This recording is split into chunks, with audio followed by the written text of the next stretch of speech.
Now we're going to look at a video by the serial, this guy is in serial denial.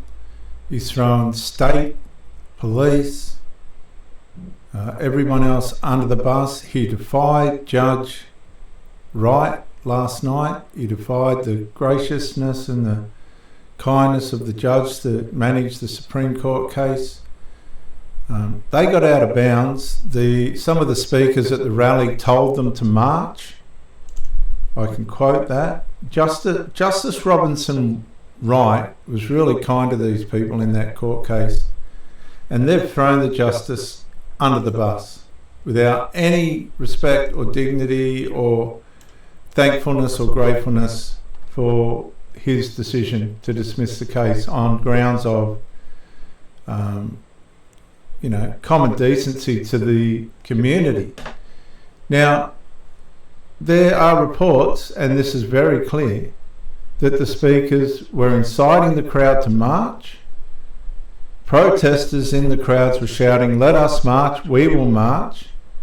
They spilled out into the streets and even onto the light rail tracks. They stopped the services and they moved out of the area that they were supposed to be in. Now, Josh LEES can get on here and throw whoever he wants under the bus, but he is a serial psychopathic denialist, right? And he's running this group. He don't care. He don't give a crack about Sydney or Australia or anything like that. He just wants to run his so-called peaceful protest. Who's he trying to kid? Peaceful protests? No. Take your protests to Palestine, LEES. We've had it, mate. This is what he's got to say for himself. I'll stop it during his evasion. Hi everyone, Josh LEES from the Palestine Action Group. Last night we saw the people of Sydney mobilise in huge numbers, 20 or 30,000 of us, for a peaceful demonstration at Town Hall Square to say to the world that we stand for humanity, we do not stand for genocide. Now, who's doing the genocide? That's the first thing we need to ask. Now, you get your head down and start studying, because civilian loss in war is predictable, right? It's predictable, and sometimes it's not justifiable, but it's predictable.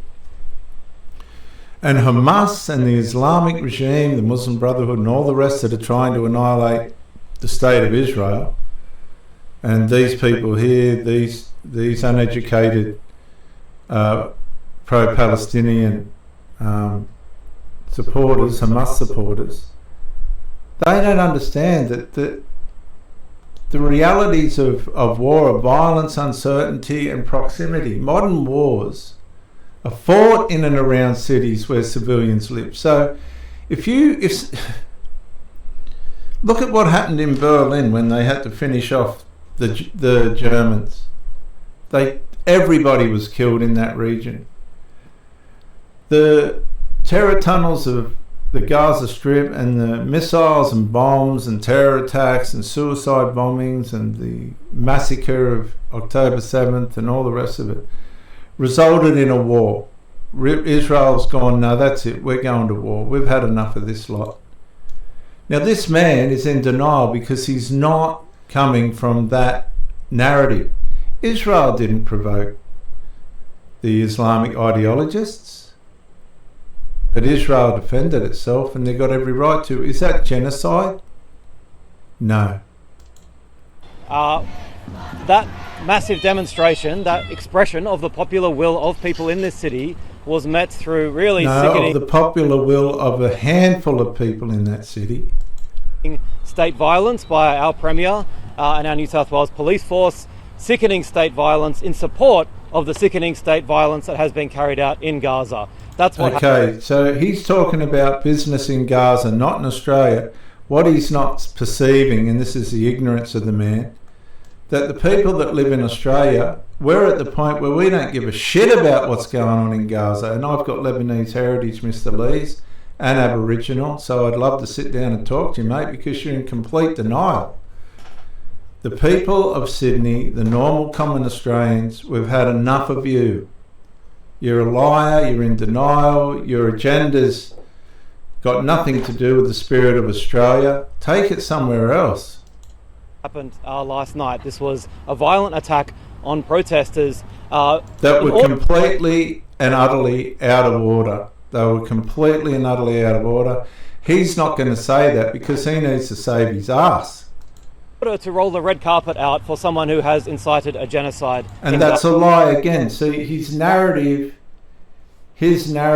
doesn't wash. Okay? His narrative just does not wash, and it's not justifiable because unless you're an Islamic ideologist, right, and you do want terrorism and you do allow people to destroy parts of your country and all the rest of it without retaliation, right, well, you're in denial because you can't provoke war and expect the people that you represent not to suffer. Now, you're doing demonstrations, Joshua LEES, and some of your people are out of order and you're not prepared to admit that. You're just going to sit on your hands and say, oh no, we were protesting peacefully. No, you weren't. No, you weren't. People were chanting for everyone to march. They were inciting the crowd, and they did march, mate. So don't lie. You're a liar. The police were doing their jobs with protesters that were actually rioters. That is the context here. We've all would be aware of many of the brutal stories, of course, the videos that are going around of a man with his hands raised in surrender being pummeled by riot police. Now that's only part of the story. Absolutely part of the story. They antagonised the police to the point, right? They put themselves in the wrong place to the point where their resistance was met with force. This happened to the lady in Minnesota where she parked the car in front of the ICE agents, Nicole Good. She was shot. Then the other guy, he was shot. All made out to be good people, but when you do research, they're not. If these people want to put themselves in harm's way of the police, Joshua LEES, you need to take account for it. Don't make excuses for them and throw our police under the bus. Another man thrown to the ground, 2 police kneeling on him while police repeatedly... While he was resisting arrest. He was resisting arrest. ...punch him in the head and the kidneys. We saw, of course, the Muslim men kneeling in prayer, again attacked by police. The Muslims were kneeling in prayer in an area that was restricted and they were asked not to be there. There are so many stories. Besides that, if you know anything about theology, what are the Muslims doing praying in public? Get out where no one can see us. You're only putting on a show for yourselves. Coming in, an old woman, I'm told, has 4 cracked ribs from her violent treatment overnight. I personally witnessed... So basically what Joshua LEES is saying is the police are deliberately just going out there to harm people for no reason. Right? Can you get your head around that? This is the extreme, pathological, serial lying that these people will do to defend their cause at the expense of the normal civilians that live in these cities. Young woman who's just trying to leave by herself, not as part of a crowd, grabbed by the hair, thrown to the ground. For no reason, of course, Mr. LEES. It was all for no reason. Do you think we're ignorant? And arrested. Another 77-year-old man was violently arrested. He was punched. He suffered serious injuries. He can't walk properly today. He was then arrested on an assault police charge, only to be subsequently released 5 hours later, when, of course, it emerged that charge was completely bogus. And so he thinks he's a hero, this guy up here, for getting arrested, but he's not. When it comes to all of these so-called assault police charges. Now, we said, of course, in the lead up to this, that the streets of Sydney should belong to the people of Sydney, not to the president of a genocidal state. That is what should have occurred last night, that our peaceful protest should have been allowed to occur. We should have been allowed to march. That's what we continue to ask police for last night. But this was an attack not just on people... Hang on a sec, you were not allowed to ask because Justice Robertson Wright said that they couldn't. And he let them have a Justice Robertson Wright of the New South Wales Supreme Court, merciful Justice Wright, went halfway with them and said, you can have your protest, but don't march. Now they fought, it just come out of his mouth. Let's just replay that, viewers. Been allowed to march, that's what we continue to ask. They should have been allowed to march, but they weren't allowed to march. So he's in defiance of the law, and he needs to give an account because it turned into a riot. Oh, it's unbelievable. He is a serial pathological liar. Asked police for last night, but this was an attack not just on people who were trying to march. This was an attack on everyone who was just trying to have even a static rally, which was completely lawful and allowed, even under. See how he's playing it down? It wasn't static. I've shown you the footage in previous videos. It was a frenzy. It was a frenzy. These current protest restrictions at Town Hall. The vast majority of people in that crowd was not just some small minority, either directly experienced or witnessed all around them really sickening acts of police brutality against people. That's a lie. Another lie. Who were just trying to disperse. I myself stood up on one of the benches on George Street footpath with a megaphone, appealing to the crowd that, now was the time to try to disperse, only for people to turn around and ask me, quite rightly, where can we go? That's a lie, that's an exaggeration. So what he's saying is the police have circled them and trapped them. My daughter's a detective, and I know I can tell you for a fact that they would want those people out of there as quickly as possible, like at a football game or a rock concert. This guy is a pathological liar, I'm telling you. And that's what I then said by the megaphone to Paul Dunstan, the senior police officer in charge, who was watching me make that speech, who was filming me making that speech, actually. And it was at that exact moment when I was trying to appeal to the crowd and to the police to allow us to disperse, when the police charged in with horses, pepper sprayed, and the violence only escalated from there. Now, if you're stupid enough, viewers, if you're stupid enough, and I'm going to say stupid enough, to believe that, right, then you're dumber than you think. You are completely stupid, because this guy has proven himself to be a projectionist, a denialist, and definitely a serial determined person to do what he has to do regardless of who it harms, who it hurts.